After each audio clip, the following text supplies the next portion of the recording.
The year 2013 will be remembered as a seminal one in terms of India's strides in the strategic environment. Our acquisition of the Vikramaditya, the C-17 Globemaster and several exercises like the Iron Fist, Indra and Shakti brought cheer and pride to us. Yet the death of our soldiers by unprovoked Pakistani firing across the LOC brought a pall of gloom. In the 10th year of the ceasefire pact with Pakistan, India's western neighbour carried out more than 200 ceasefire violations across the LOC in Poonch, Mendhar and Keran sectors. India retaliated strongly, but the firings and terrorist infiltrations continued till the end of October.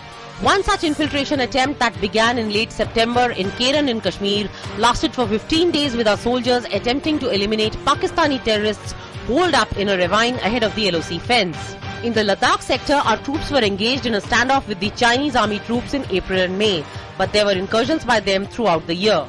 June and July saw India carry out its largest rescue and relief operation, evacuating over 1 lakh people from northern Uttarakhand after huge floods followed a cloudburst.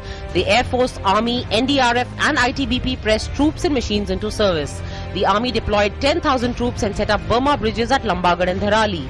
The Air Force carried out over 2,000 sorties and transported 500 tons of relief material apart from evacuating stranded pilgrims. The forces continued despite losing 20 personnel aboard a Mi-17 when it crashed returning from Kedarnath. Apart from the test fires of Agni 2, Agni 3 and Agni 4 of varying ranges as well as those of the supersonic 300-kilometer range BrahMos and Prithvi 2 by the Strategic Forces Command, the DRDO tested its 5,000-kilometer plus range Agni 5 again this year in September. August was the time when the Indian Navy put its collars up when the reactor of the nuclear submarine Arihant went critical and the 40,000-ton aircraft carrier Vikrant being built at Kochi shipyard was launched with much fanfare. Both the Arihant and the Vikrant are designed and built in India and testimony to the high technology and engineering of our DMRL scientists and heavy industry and D&D engineers. The Air Force inducted the basic trainer jet Pilatus PC-7 Mark II at Dundigal in Hyderabad and in September inducted the first 5 C-17 Globemasters, the heavy lift transport aircrafts which will tilt the scales in India's favour. The Navy acquired the aircraft P-8I in May and based them at the Rajali Air Base at Arakonam.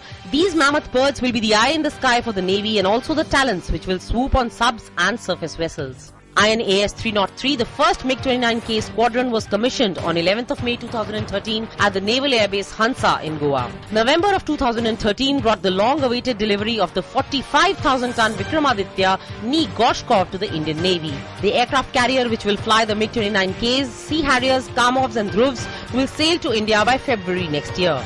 The Indian military calendar for joint war games was booked much in advance as our forces continued to be wooed by superpowers and Southeast Asian islands alike. The Indian Army exercised with the French one in September, with the Russian one in October and the Chinese in November.